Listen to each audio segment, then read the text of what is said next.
இப்போ நம்ம ஒரு காம்ப்ளிகேட்டட் எக்ஸாம்பிள் பற்றி பார்க்கலாம். எனக்கு வந்து டேபிள்ஸ் கிரியேட் பண்ணணும் பைத்தான் யூஸ் பண்ணி. அதான் இப்போ என்னோட ரெக்குவயர்மெண்ட். நான் என்ன பண்ணுறேன்னா 1 * 1 = 1, 2 * இந்த மாதிரி வந்து எனக்கு டேபிள் வந்து வரணும். ஈக்குவல் ஸ்பேஸில் வரணும். ஓரளவுக்கு படிக்கிற மாதிரி வரணும். அதே மாதிரி இந்த 1 வந்து எனக்கு 20 வரை வரணும். இந்த 20 வந்ததுக்கப்புறம் ஒரு ஸ்பேஸ் விட்டுட்டு திரும்ப 6th டேபிள்லேருந்து எனக்கு ஆரம்பிக்கணும். அந்த மாதிரி எனக்கு 20 வரைக்கும் வரும். இந்த 1 2 3 4 எனக்கு 20 வரைக்கும் வரும். ஸோ இதுதான் என்னோட ரெக்குவயர்மெண்ட்டு. இப்போ வந்து அதை எப்படி ரைட் பண்ணுறது பார்க்கலாம். முதல்ல இந்த டேபிளோட பார்த்து நான் காப்பி பண்ணிக்கிறேன். ஏன்னா இதுதான் நான் எடிட் பண்ண போகிறேன். சும்மா சேவ் பண்ணி வச்சுருக்கேன். இப்போ வந்து இந்த டேபிள் பார்த்து வந்து நான் டச் பண்ண போகிறது கிடையாது. ஃபஸ்ட்டு நம்ம அந்த சின்டாக்ஸ் வந்து எப்படி நம்ம கிரியேட் பண்ணுறது அப்படின்றத பார்க்கலாம்.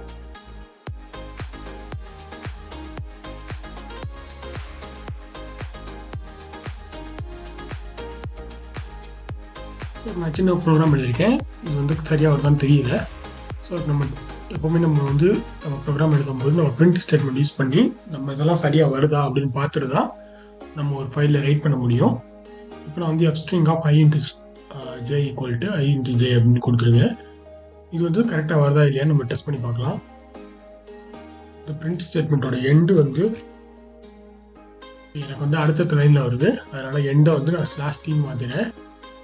இது பார்த்தீங்கன்னா ஆல்மோஸ்ட் வந்துடுது. 1 * 1 = 1 வந்தது, 1 * 2 = 2 வந்தது. ஆனால் இந்த லைன் வந்து எனக்கு அடுத்த லைனில் வரணும். ஸோ அதுக்கு இந்த ஐ இருக்கு இல்லையா, ஐ லூப்பில் எனக்கு ஒரு பிரிண்ட் ஸ்டேட்மெண்ட் வரும். நீ நார்மலாக பிரிண்ட்டுன்னு கொடுத்தாலே /n எடுத்துக்கணும். இப்போ செக் பண்ணி பார்க்கலாம். ஓகே, ஆல்மோஸ்ட் எனக்கு நான் என்ன எக்ஸ்பெக்ட் பண்ணணும் அது வந்துடுச்சு. ஸோ இப்போ பார்த்தீங்கன்னா எனக்கு இதே ஐட்டம் வந்து மறுபடியும் ரிப்பீட் ஆகணும். ஆனால் எனக்கு ஜே வேல்யூ மட்டும் ஆட் ஆகிருக்கணும். அதுதான் என்னோடய மோட்டிவ். ஸோ இதே வேல்யூ நமக்கு ரிப்பீட் ஆகணும் அப்படின்னா இதுக்கு முன்னாடி நம்ம இன்னொரு ஃபார் லூப் ஆட் பண்ணலாம். இது மட்டுமும் தள்ளி போகும். இப்போ நம்ம ரன் பண்ணலாம் சும்மா. ஓகே, எனக்கு தேவைப்படுறது வந்துச்சு. ஆனால் 2வது லைன் வந்து எனக்கு இங்கே 4ன்னு வரணும். இந்த இடத்துல 4 + 3 7ன்னு வரணும். அப்படி இருந்துச்சுன்னா எனக்கு சக்ஸஸ் ஆகிடும். 2வது டைம் இது போகும்போது இந்த இடத்துல எனக்கு இப்படி 4 வரும்னா இந்த இடத்துல நம்ம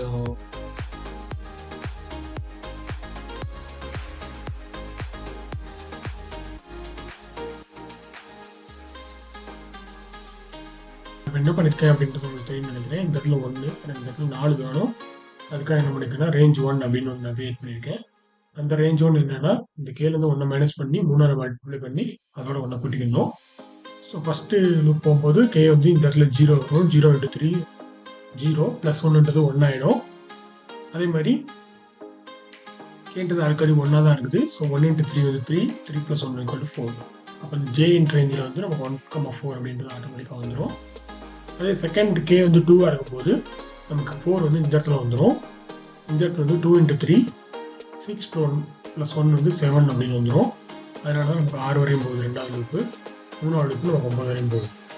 ஸோ இப்போ நம்ம வந்து 3 ஃபார் லூப் போட்டிருக்கோம். கே ஐ ஜேன்னு இந்த இடத்துல தான் நம்மளுடைய கோடிங் வந்து எழுதிட்டு இருக்கோம். இப்போ இதை வந்து நம்ம எப்படி எக்ஸ்பிளைன் பண்ணுறது, இப்போ 4 வரைக்கும் ரைட் பண்ணிருக்கோம். இப்போ நம்ம 20 வரைக்கும் எப்படி எக்ஸ்பிளைன் பண்ணுறது அப்படின்றத பற்றி பார்க்கலாம். இப்போ 3 இருக்கிறதுனா நம்ம 5 வரையும் தான் வேணும். அப்போ நம்ம அந்த 3 ஃபுல்லாக நம்ம 5ன்னு சேஞ்ச் பண்ணிக்கலாம். பார்த்தீங்கன்னா நமக்கு இங்கே 5 வரையும் வந்துருச்சு. ஆனால் இங்கே 3 வரையும் தான் வருது.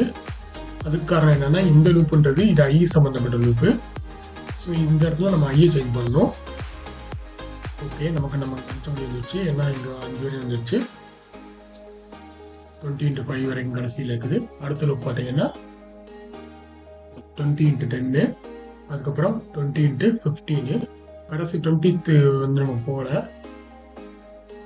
But I in range of 21 வரைக்கும் கொடுத்துருக்கேன் இல்லையா, 20. Okay, that is for I in range. இந்த ஜேன்றது வந்து 15 வரையும் தான் வருது. 15க்கு மேலே போக மாட்டேங்குது. ஏன் அப்படின்னா இங்கே 3 டைம் தான் ரன் ஆகுது. இதே நம்ம 4 டைம் ரன் பண்ணோம் அப்படின்னா நமக்கு 20 வரையும் போகுது. ஸோ இவ்வளோ தான் நம்மளுடைய ஃபைலில் எழுதக்கூடிய சமாச்சாரங்கள். இதை கொண்டு போய் இப்போ நம்ம எழுதணும். அதுக்கு நம்ம இந்த பிரிண்ட் ஸ்டேட்மெண்ட் வச்சு நம்மளால் எழுத முடியாது. நம்ம அதுக்குன்னு டெக்ஸ்ட் கிரியேட் பண்ணணும். ஸோ இப்போ பார்த்தீங்கன்னா டெக்ஸ்ட் ஒரு எம்டி ஸ்ட்ரிங் கிரியேட் பண்ணியிருக்கேன். இப்போ நம்ம இந்த ஃபார் லூப் உள்ளே போயிட்டு நம்ம ஒரு டெக்ஸ்ட்டாக ப்ளஸ் பண்ணிக்கலாம்.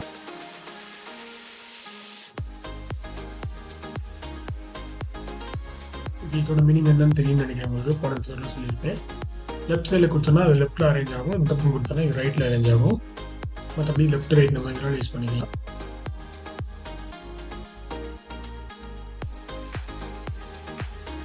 இதோட மீனிங் உங்களுக்கு புரியும்னு நினைக்கிறேன். இப்போ ஐ வந்து நம்ம ஒன்றுன்றதுனா அது 2 ஸ்பேஸில் அசம்பிள் ஆகும். இது ஜேன்றது 2 ஸ்பேஸில் அசம்பிள் ஆகும். ஐ ஸ்டார் ஜேன்றது 3 ஸ்பேஸில் அசம்பிள் ஆகும். அதே போல் இந்த ஸ்ட்ரிங்ன்றது 10 ஸ்பேஸில் அசம்பிள் ஆகும். ஸோ இவன் தான் கொடுத்துருக்கேன். இப்போ text equal to text plus கொடுத்துருக்கேன். இந்த இடத்துல நம்ம text plus equal to new line கொடுக்கணும். டெக்ஸ்ட் ப்ளஸ் ஈக்குவல் டு அப்படின்னா என்னன்னா, ஏற்கனவே கட்டக்கூடிய டெக்ஸ்ட்டை வந்து இந்த ஸ்ட்ரிங் வந்து திரும்ப அடிஷன் ஆகும். அதான் டெக்ஸ்ட் ப்ளஸ் ஈக்குவல் டு. நம்ம எப்படி ஐ ப்ளஸ் ப்ளஸ் யூஸ் பண்ணுறோமோ அதே மாதிரி தான் டெக்ஸ்ட் ப்ளஸ் ஈக்குவல் டு. இப்போ நம்ம கடைசியாக இந்த டெக்ஸ்ட்டை வந்து பிரிண்ட் பண்ணி பார்த்துக்கலாம். நம்மளுடைய ரெக்குயர்மெண்ட்டுக்கு வருதான்னு பிரிண்ட் பண்ணி பார்த்துக்கலாம். இது ஓகே ஆயிடுச்சுன்னா நம்ம ரைட் பண்ணிடலாம். ஸோ இது ஓரளவு ஓகேன்னு நினைக்கிறேன். ஆரம்பத்தில் கொஞ்சம் ஸ்பேசஸாக இருக்குது, ஆனால் கீழே வர ரைட்டாக இருக்குது. It's okay. இப்போ இதே நம்ம இந்த சிம்பிளுக்கு பதிலாக லெஃப்ட் சிம்பிள் யூஸ் பண்ணோம் அப்படின்னா நமக்கு லெஃப்டில் ஆகும். இது வந்து லெஃப்டில் அசம்பிள் ஆகிருக்கு. நம்ம ரைட்டில் கொடுத்தோம் அப்படின்னா ரைட்டில் ஆகும். எக்ஸுக்கு பக்கத்தில் அசம்பிள் ஆகிருக்கு. ஸோ இதை ரைட் லைன் இதை லெஃப்ட் லைன் கொடுப்போம். அதான் உடனே நமக்கு பார்க்கறதுக்கு நல்லா இருக்கும்னு நினைக்கிறேன். ஓகே, இப்போ எல்லாம் கரெக்டாக இருக்குது. இந்த இடத்துல ஒரு ஸ்பேஸ் விட்டு ஆட் பண்ணுவோம். அது வந்து கேயோட ஸ்பேஸு. ஸோ ஏயோட ஒர்க் இங்கே முடியுது. இது வந்து ஐயோட ஸ்பேஸு. இது கீழே வந்து ஓகே. இப்போ இது நம்ம ரைட் பண்ணிடலாம். நம்ம இந்த இடத்துல ஏன் ரைட் லைன்ஸ் யூஸ் பண்ணலாம் அப்படின்னா, இது வந்து ஒரு ஸ்ட்ரிங்கை வந்து நம்ம எப்பவுமே ரைட் யூஸ் பண்ணி தான் யூஸ் பண்ண முடியும். அது போக இந்த ஸ்ட்ரிங்கில் நம்ம எல்லாமே ஸ்லாஷ்னு எல்லாமே ஆட் பண்ணிட்டோம். ஸோ இது வந்து நமக்கு பிரிண்ட் ஸ்டேட்மெண்ட்டில் எப்படி வந்திருக்கோ அதே மாதிரி நமக்கு வந்து ரைட் ஆகிடும். இந்த இடத்துல நம்ம என்கோடிங் கூட ஆட் பண்ணிக்கலாம். ஸோ இப்போ டேபிள் பார்த்துன்றது இந்த இடத்துல இருக்கக்கூடிய எனக்கு ஒரு ஃபைலு நான் ரன் பண்ணுறேன். ஓகே, ரன் ஆகிடுச்சு. இப்போ நான் போயிட்டு இந்த டேபிள் பார்த்து வந்து ஓப்பன் பண்ணுறேன். ஸோ இது வந்து நம்ம முழுக்க பைத்தானில் ஜென்ரேட் பண்ண ஒரு ஃபைலு. இப்போ நம்ம இதை தூக்கி இந்த பக்கம் போடணும் அப்படின்னா நம்ம இந்த 5 கொடுக்குற இடத்துல நம்ம 10 கொடுக்கணும். கொடுத்தோம்னா நமக்கு இதுவும் இந்த பக்கம் வந்துடும். அதையும் டெஸ்ட் பண்ணி பார்க்கலாம்.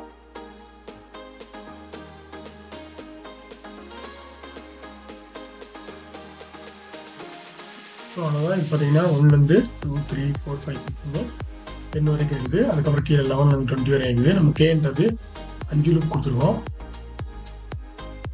கேன்றது பார்த்தீங்கன்னா 4 டைம் போகுது. 1லேருந்து 5 வரைக்கும் 4 லூப்பு.